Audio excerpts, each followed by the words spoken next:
ஏண்டி பிரதிபா, அந்த பவித்ராவும் லட்சுமியும் இந்த அபார்ட்மெண்ட்டை விட்டு உன்னை காலி பண்ண பார்த்தாங்க. ஆனா நீ என்னென்னமோ பேசி அந்த ஹரிய காலி பண்ண வச்சிட்டியே. பரிமளமா, இந்த பிரதிபாவை பத்தி என்ன நினைச்சிட்டு இருக்காங்க அவங்க? எனக்கு ரூட் போட்டவங்கள அவங்க ரூட்லயே போயிட்டு காலி பண்ணிட்ட பாத்தீங்களா? This is just a beginning. என்ன இருக்கு? வெயிட் అవునా? அதையெல்லாம் நீங்க வெயிட் பண்ணி பார்க்கதான் போறீங்க. ஆமா ஆமா, ஹரி அவ்வளவு சீக்கிரம் அந்த லக்ஷ்மி விட்டு போயிடுவான்னு நான் நினைச்சு கூட பாக்கல. ஆமா ஆமா பிரதிபா, எதுக்கு எடுத்தாலும் லட்சுமி மேடம்னு கூடவே சுத்திட்டு இருந்த ஹரி இப்படி பொசுக்குன்னு விட்டுட்டு ஓடி போயிட்டாரே. இதுக்குதான் இந்த ஆம்பளைங்களே நம்ப கூடாதுங்கிறது. சி பரிமளமா, ஆக்சுவலி நான் ஒரு டைனமைட் மாதிரி. என்ன தொட்டவங்கலாம் தட்ஸ் ஆல் வெடிச்சு செதறிடுவாங்க. எனக்கு எவ்வளவு தொந்தரவு கொடுத்திருப்பா அந்த லட்சுமி. அதுக்கு கூட இருந்து ஹெல்ப் பண்ணது அந்த ஹரிசர் தானே. அதான் காலி பண்ணிட்டு.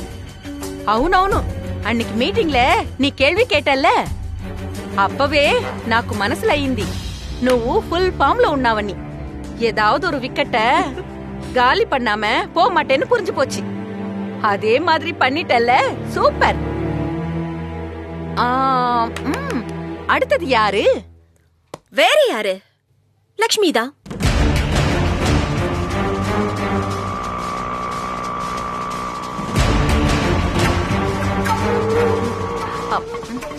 చౌచౌకాయ. ప్రతిభ అక్కడ చూడు.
பிரதிபா, நீ தலைகீழா நின்னு தண்ணி குடிச்சாலும் லக்ஷ்மியை ஜெயிக்க முடியாது போல.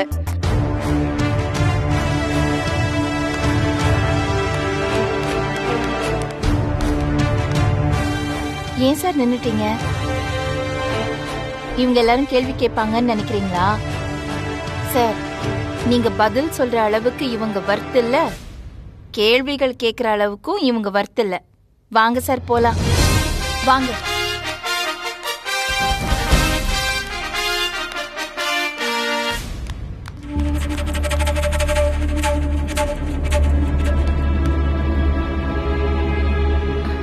నాకు అప్పుడే తెలుసు ఆ లక్ష్మి என்ன லேஸ் பட்டாளா. கோச்சிட்டு போன ஹரிய தேடி கண்டுபிடிச்சு கூட்டிட்டு வந்துட்ட பாத்தியா? ஆமா ஆமா, அவ்வளோ சீக்கிரம் லக்ஷ்மி ஹரிய விட்டு கொடுத்துருவாளா? திரும்ப வந்துட்டா விட்டுருவேனா? கேள்வி மேல கேள்வி கேட்டு இந்த அபார்ட்மெண்ட்டை விட்டு ஓட வைக்கிறேன். அந்த முருங்காய் எடுங்க. மேடம், பச்சை மிளகாய் இருக்கு, உங்களுக்கு வேணுமா? வேண்டாம் வேண்டாம், ஏற்கனவே இங்க எரிச்சலா தான் இருக்கு.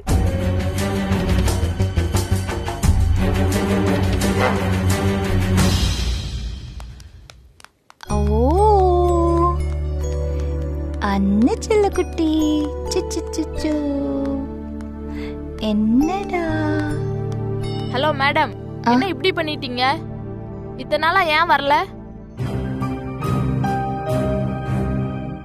நான் உங்ககிட்ட தான் மேடம் பேசிட்டு இருக்கேன். என்ன சுத்தி சுத்தி பாத்துட்டு இருக்கீங்க? உங்களை தேடாத இடமே இல்ல. சிஸ்டர், நீங்க வேற யாரும் நினைச்சு என்கிட்ட பேசிட்டு இருக்கீங்க. நான் குழந்தைக்கு செக்கப்க்கு வந்திருக்கேன். அதெல்லாம் இல்ல மேடம். நீங்க ஆதிரான்னு ஒரு பேஷண்ட் கூட தானே வந்தீங்க.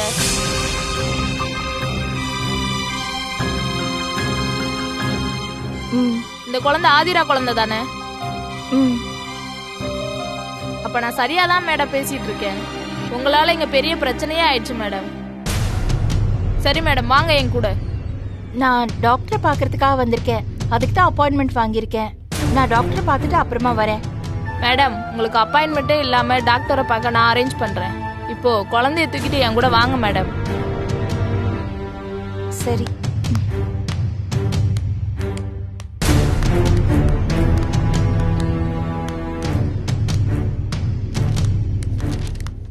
மேடம், இவங்க தான் ஆதிரா கூட வந்த அட்டெண்டர். இதான் அந்த குழந்தை. சரி, நீங்க ஓகே போங்க. மேம். ம். நீங்க உட்காருங்க மேடம்.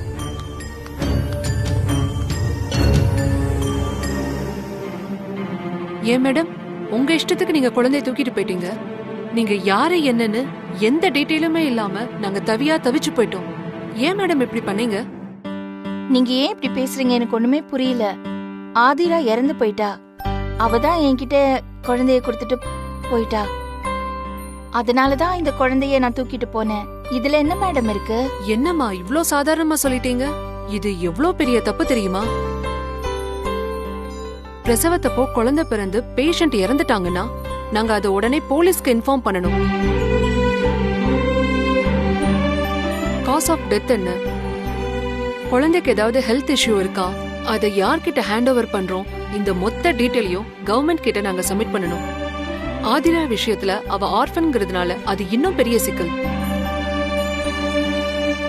ஆல்ரெடி அவளே அப்பா அம்மா இல்லாம ஹோம்ல வளர்ந்திருக்கா. இப்போ அவளுக்கு பிறந்த குழந்தையும் அனாதை ஆயிடுச்சு. அவளை யார் வளர்க்கறா, எங்க இருக்கான்னு எல்லா டீடைல்ஸையும் நாங்க அபிஷியலா சப்மிட் பண்ணணும். நீங்க என்னடானா இது எதுவுமே தெரியாம எங்க கிட்டயும் சொல்லாம குழந்தைய தூக்கிட்டு போயிட்டீங்க. நாங்க எல்லாரும் எவ்வளவு பயந்துட்டோம் தெரியுமா உங்களுக்கு?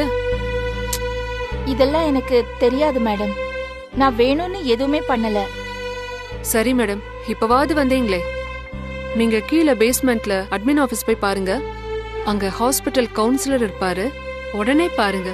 நான் உங்களை பத்தி அவர்கிட்ட போன்ல சொல்லிடுறேன். இதுக்கான ஃபார்மாலிட்டிஸ் என்னன்னு அவர் உங்ககிட்ட சொல்வாரு. நீங்க போய் பாருங்க. ம்.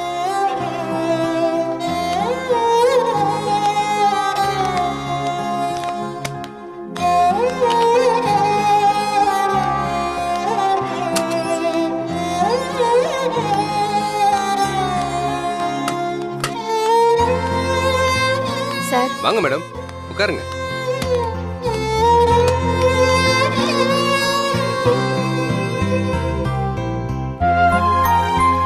இப்பதான் மேடம் மேல இருந்து கால் பண்ணி உங்களை பத்தி சொன்னாங்க. நீங்க செஞ்ச காரியம் உண்மையிலே பெரிய விஷயம். தான் பெத்த புள்ளையே யாருக்கும் தெரியாம குப்பத்தட்டுல போடுற இந்த காலத்துல நீங்க அனாதை குழந்தைய உங்க குழந்தை மாதிரி வளர்த்திருக்கீங்க. ரொம்ப சந்தோஷமா இருக்கு மேடம். ஆனா என்ன, குழந்தை தூக்கிட்டு போகும்போது சொல்லிட்டு போயிருக்கலாம். எல்லாத்தையும் நாங்க முறைப்படி செஞ்சிருப்போம். இதுல எங்க தப்பு இருக்கு மேடம். நாங்களும் அன்னைக்கு ஜாக்கிரதையா இருந்திருக்கணும். சார், எனக்கு ஆதிரா நல்லா தெரியும். அவ இருக்கும்போது நான் தான் கூடவே இருந்தேன். அதுக்கப்புறம் அவளுக்கு இறுதி காரியம்லாம் நான் தான் பண்ணேன். ஆதிரா தான் இந்த குழந்தைய என்கிட்ட கொடுத்து வளர்க்க சொன்னா. அதான் வளர்த்துட்டு இருக்கேன். நீங்க சொல்றதெல்லாம் சரிதான் மேடம். ஆனா சட்டத்துக்கு எல்லாமே பேப்பர்ல இருக்கணும். இங்க ஒரு குழந்தைய தத்தெடுத்து வளர்க்கறதுக்கு நிறைய ஃபார்மாலிட்டிஸ் இருக்கு. இன்ஃபேக்ட் நம்ம நாட்டுல அடாப்ட் பண்றதுல இருக்கிற சில ஃபார்மாலிட்டிஸால தான் விருப்பம் இருந்தும் பல பேரால தத்தெடுக்க முடியறதில்ல. நீங்க ஆல்ரெடி குழந்தைய எடுத்துட்டு போயிட்டீங்க. அதுவும் இல்லாம இந்த குழந்தையோட அம்மா வேற தெரியும்னு சொல்றீங்க. அப்போ ஈஸியா எல்லாமே முடிச்சிடலாம். ஏற்கனவே நீங்க குழந்தைய அடாப்ட் பண்ண மாதிரி தேதியை மாத்தி போட்டு உங்களுக்கு டாக்குமெண்ட் ரெடி பண்ணி தரேன். நீங்க ஒண்ணு பண்ணுங்கம்மா, உடனே உங்க ஹஸ்பண்டுக்கு கால் பண்ணி வர சொல்லுங்க. சில பேப்பர்ஸ்லாம் சைன் பண்ண வேண்டியது இருக்கு. மற்றதெல்லாம் அவர் வந்த பிறகு பேசிக்கலாம்.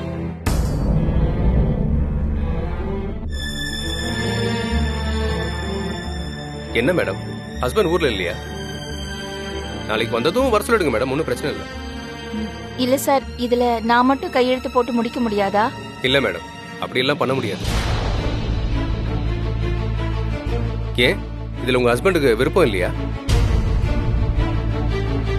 மேடம், அடாப்ட் பண்றதுல முதல் ரூலே கணவன் மனைவி ஒன்னா வந்து சம்மதம் சொல்லணுங்கிறது தான். இல்லனா இங்க தனியா இருக்கவங்க எல்லாம் குழந்தைய தத்தெடுத்துக்க மாட்டாங்களா மேடம்? மேடம், உங்க ஹஸ்பண்ட் இங்க வந்து விருப்பம் இல்லைன்னு சொன்னாலோ, ஏன் இங்க வரலனாலோ, இந்த குழந்தைய இமீடியட்டா நீங்க கவர்மெண்ட்ல ஹேண்ட் ஓவர் பண்ண வேண்டி வரும். சோ நீங்க என்ன பண்றீங்கன்னா, உங்க ஹஸ்பண்டை கன்வின்ஸ் பண்ணி இங்க கூட்டு வாங்க.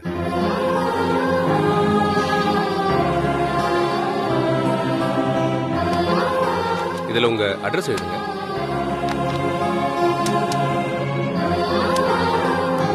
ஓ ஓ, கொஞ்சம் இரு கொஞ்சம் இரு.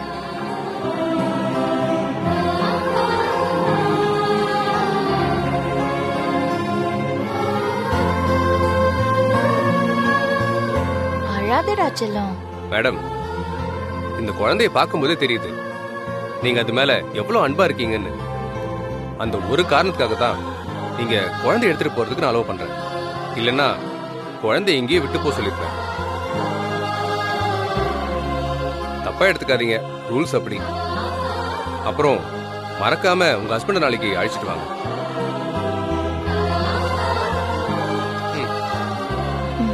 சரிங்க சார்.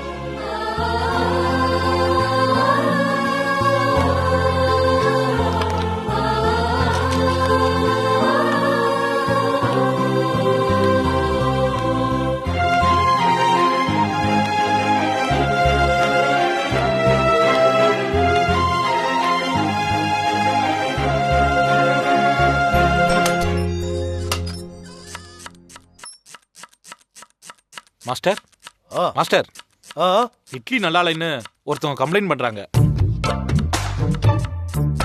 இட்லி நல்லா இல்லையா? யார்? அதே மேடம்? அதே மேடம் தான் மாஸ்டர். சரி, நீங்க பாத்துக்க, நான் வரேன். ஓகே மாஸ்டர், சீக்கிரமா கட் பண்ணு.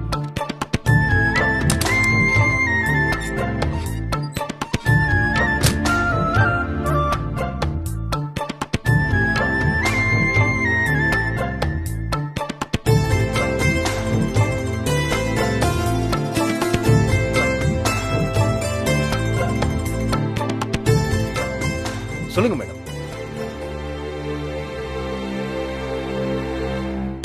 பிரசவத்தப்போ குழந்தை பிறந்து பேஷண்ட் இறந்துட்டாங்கன்னா நாங்க அதை உடனே போலீஸ்க்கு இன்ஃபார்ம் பண்ணணும். உங்க ஹஸ்பண்ட் இங்க வந்து விருப்பம் இல்லைன்னு சொன்னாலோ, ஏன் இங்க வரலனாலோ, இந்த குழந்தைய இமீடியட்டா நீங்க கவர்மெண்ட்ல ஹேண்ட் ஓவர் பண்ண வேண்டி வரும். இப்படி ஏதாவது லீகல் இஷ்யூ வரும்னு எனக்கு அப்பவே டவுட் இருந்துச்சு மேடம். அதை நான் உங்ககிட்ட சொன்னா எங்க பயந்துருவீங்களோன்னு தான் நான் சொல்லல. அதுவும் இல்லாம நம்ம குழந்தைய கோகுல் கிட்ட கொடுக்க போறோம்னு தான் நான் நினைச்சுக்கிட்டு இருந்தேன். சார், இப்ப பிரச்சனை அது இல்ல. குழந்தை பிரச்சனை இப்ப எல்லை மீறி போயிட்டு இருக்கு. இதுல இவ்ளோ சிக்கல் இருக்குன்னு எனக்கு இப்பதானே தெரியுது. சார், நாம தாமதிக்கிற ஒவ்வொரு நாளும் குழந்தைக்கு பிரச்சனை. எப்ப வேணும்னாலும் கவர்மெண்ட்ல இருந்து குழந்தைய தூக்கிட்டு போயிடுவாங்களாம்.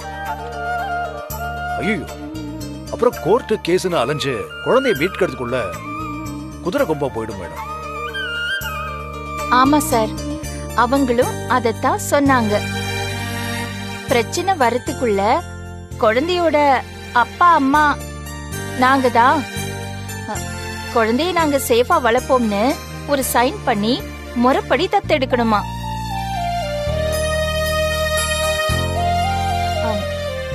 அம்மாவுக்கு நான் சைன் பண்ணிடுவேன்.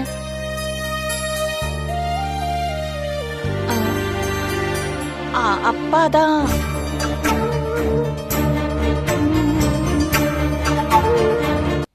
அதான் மேடம், எனக்கு ஒன்றும் புரியல. இப்போ உடனே அப்பாவா நடிக்கிறதுக்கு ஆள் பிடிக்கணும். அதுவும் அவங்களுக்கு டவுட் வராம வேற நடக்கணும்.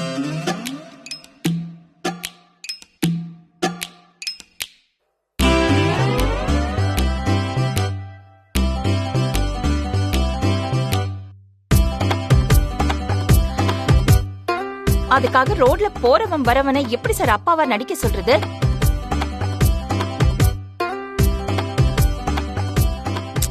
அப்படி இல்லையே சார். குழந்தைய நேசிக்கிறவனா, அவங்க கேக்குற கேள்விக்கு பதில் சொல்றவனா, தைரியமா அதுவும் பதில் சொல்றவனா தானே நமக்கு வேணும். அங்க வந்து ஏதாவது தப்பு தப்பா உளறிட்டா எல்லாமே தப்பா போயிடாதா? கோர்ஸ் நீங்க சொல்றது சரிதான். அங்க வந்து சொதப்பிட்டா அவனும் குழந்தைய கொடுத்துட்டு வர வேண்டியதா ஆயிடும் தான் தோணுது.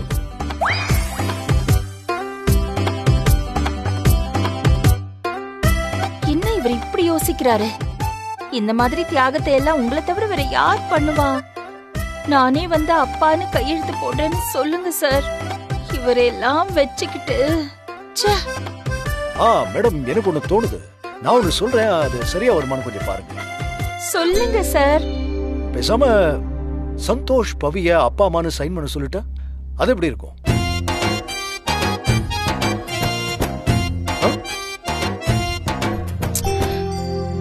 அது அது எப்படி சார் முடியும்?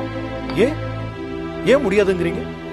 எனக்கு என்னமோ இந்த உண்மையை அவங்க கிட்ட சொன்னாதான் இந்த பிரச்சனையில இருந்து வெளியே வர முடியும்னு தோணுது. இன்னும் எவ்வளவு நாளைக்கு தான் மேடம் இதை மறைச்சு வைக்க முடியும்? என்னைக்காவது ஒரு நாள் இதை சொல்லத்தானே போறோம். அதுக்கான சந்தர்ப்பமா இதை பயன்படுத்திப்போம்.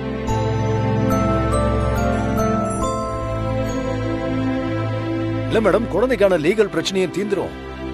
அந்த நேரத்துல உண்மையை சொன்ன மாதிரியே ஆயிடும். இது எனக்கு தெரியாதா சார்? நான் என்ன சொல்ல வரேன்னா, பவி இதை எப்படி எடுத்துக்குவான்னு தெரியலையே. அதுவும் இல்லாம பவி இப்ப இருக்கிற நிலையில நம்ம ஏதாவது சொல்லி அதுல ஏதாவது பிரச்சனை வந்துருச்சுன்னா அது பெரிய சிக்கல்ல போய் முடிஞ்சு போயிடும் சார்.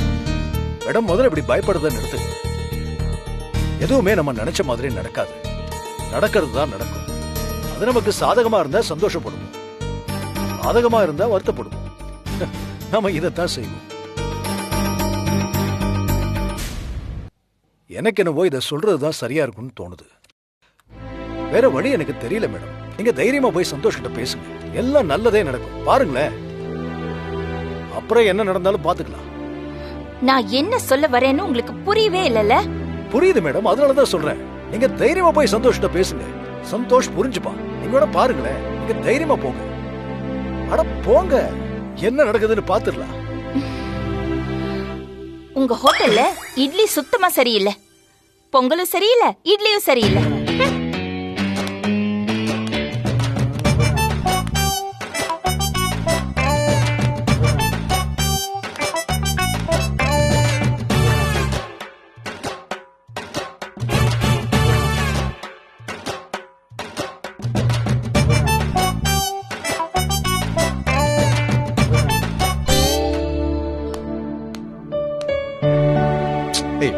பவி, குடி குடி குடி குடி குடி, செல்லம்ல குடி. பவி, மரியாதையா குடிச்சிரு, குடி. சந்தோஷ், என்னால குடிக்க முடியாதுடா, சொன்னா கேளு. ஏய், இந்த மாதிரி புடிவாதெல்லாம் என்கிட்ட வேண்டாம். ஒரு சொட்டு பேலன்ஸ் இல்லாம ஃபுல்லா நீ இதை குடிக்கணும் பவி, குடிச்சுதான் ஆகணும். குடி, குடி. சந்தோஷ், இன்னும் ஒரு வாய் குடிச்சேன்னா அப்படியே வாமிட் பண்ணிடுவேன். அதுக்காக தான் சொல்றேன், இடமே இல்லடா. இத பாரு, நீ வாமிட்டே எடுத்தாலும் அதை அப்படியே கையில வாங்கிட்டு நான் போய் வாஷ் பண்ணிக்கிறேன், ஓகேவா? என்ன அப்படியே சினிமா டயலாக் எல்லாம் பேசிட்டு இருக்க? சினிமால எப்படி வருது டயலாக்ஸ் எல்லாம்? இந்த மாதிரி சிச்சுவேஷன்ல இருந்து தானே. ஏய், நீ ரொம்ப பேசாத. குடி குடி குடி குடி குடி, ஃபுல்லா குடிக்கணும். குடிச்சிரு, குடி. ஐயோ வேண்டாம்டா, விடு. குடி பவி, மிச்சம் இல்லாம குடிச்சிரு, குடி. எதுக்குடா இப்படி எல்லாம் பண்ற? எடுடா சும்மா, நான் தான் வேண்டான்னு சொல்றேன். ரொம்ப பேசாத, பேசாம குடி. குடி ப்ளீஸ். ப்ளீஸ் டா. நோ.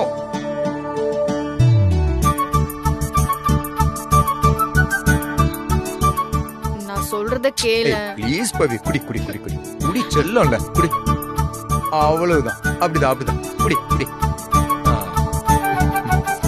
Very good. ஐயோ அத்தை, என்ன அத்தை, அம்மா,